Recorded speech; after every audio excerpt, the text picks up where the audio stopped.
Have you ever gotten to the end of a busy day, looked back and thought, what did I actually do? In a world that's buzzing with notifications and non-stop pings, have we lost the ability to really, truly think?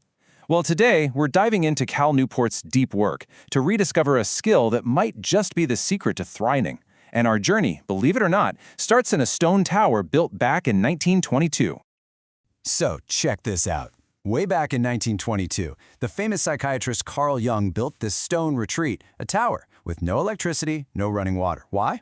His goal was simple, to get away from every possible distraction so his mind to just work. He'd lock himself away for 2 hours every single morning in his private office, completely absorbed in his writing.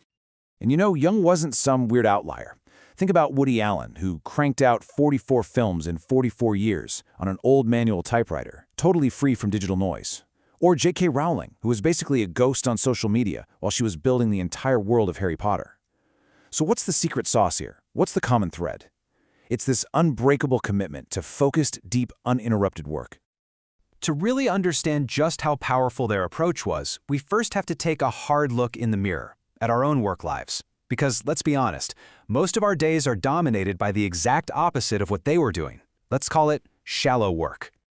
So what exactly is this villain of our story? Well, shallow work is all the busy work. It's the stuff you do on autopilot, the tasks that don't really require your full brain power. You know, like answering emails while you're half listening in a meeting? It feels productive, right? But it doesn't actually create anything new or push the needle forward in any meaningful way. Does this look familiar? I mean, this is the modern workday for so many of us, isn't it? It's this culture of constant connectivity where being seen online and responding instantly is somehow mistaken for being a good worker. The real problem is, all these little tasks are like tiny thieves, endlessly stealing our most precious resource, our focus. Okay, so that brings us to the hero of our story, deep work. This is where the magic happens. This is the good stuff, the coding, the writing, the real strategic thinking. You know, the work that demands every single ounce of your concentration. And yeah, it's hard, but that's exactly what makes it so incredibly valuable. I mean, just look at this comparison. When you put them side by side, the difference is, well, it's night and day. Deep work is valuable for one simple reason. It's hard to copy. Look, almost anyone can answer an email, but not everyone can come up with a brilliant new strategy or write a complex piece of software.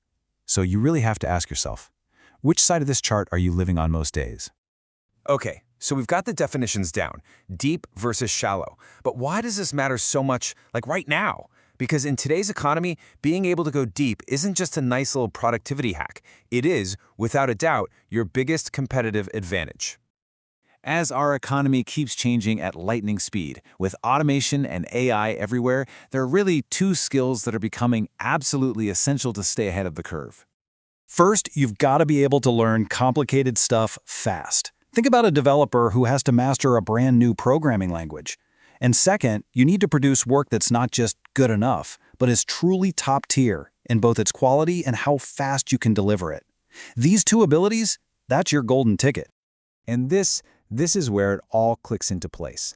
Deep work is the superpower that fuels both of those abilities. How do you learn hard things? Intense focus. How do you produce elite work? Intense focus. It's the one practice that sits at the very heart of mastery. And you know what?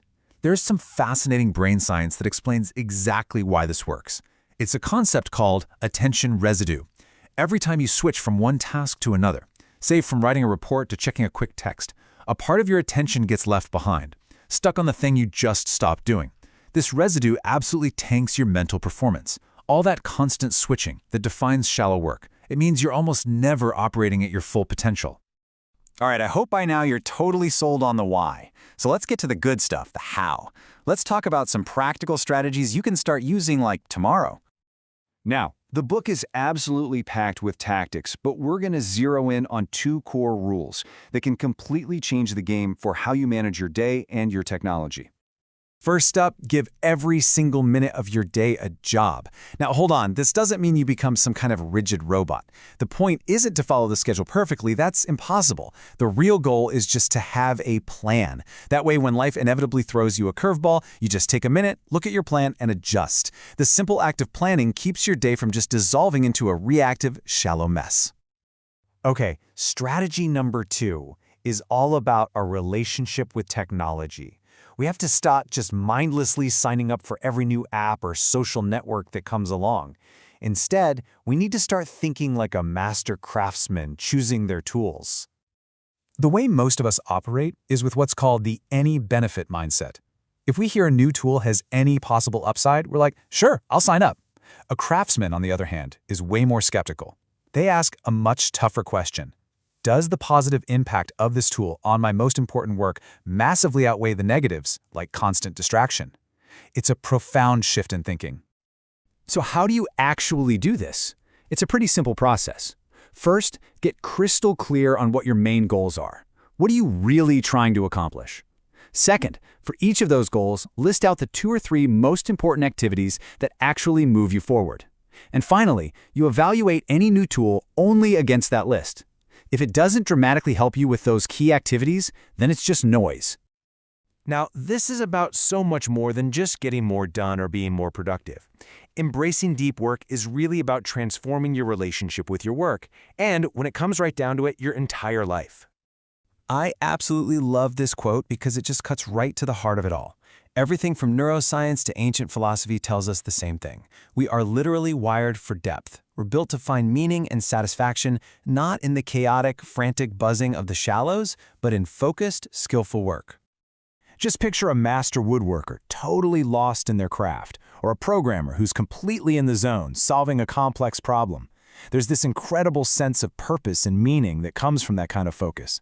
And that feeling isn't just for artists and artisans. It's available to anyone who decides to treat their work like a craft that's worth mastering. And the payoffs here are massive, spilling into every corner of your life. For starters, you get that amazing sense of pride in craftsmanship, the feeling that you did a job well, not just that you checked off a bunch of boxes.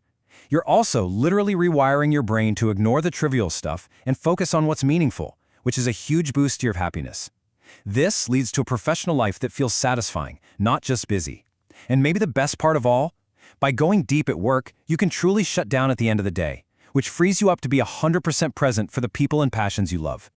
So I'll just leave you with this final question to think about. In a world that is screaming for your attention every second of the day, what could you create? What problem could you solve? What incredible thing could you build if you just committed to going deep? What masterpiece is out there waiting for you just on the other side of that next notification?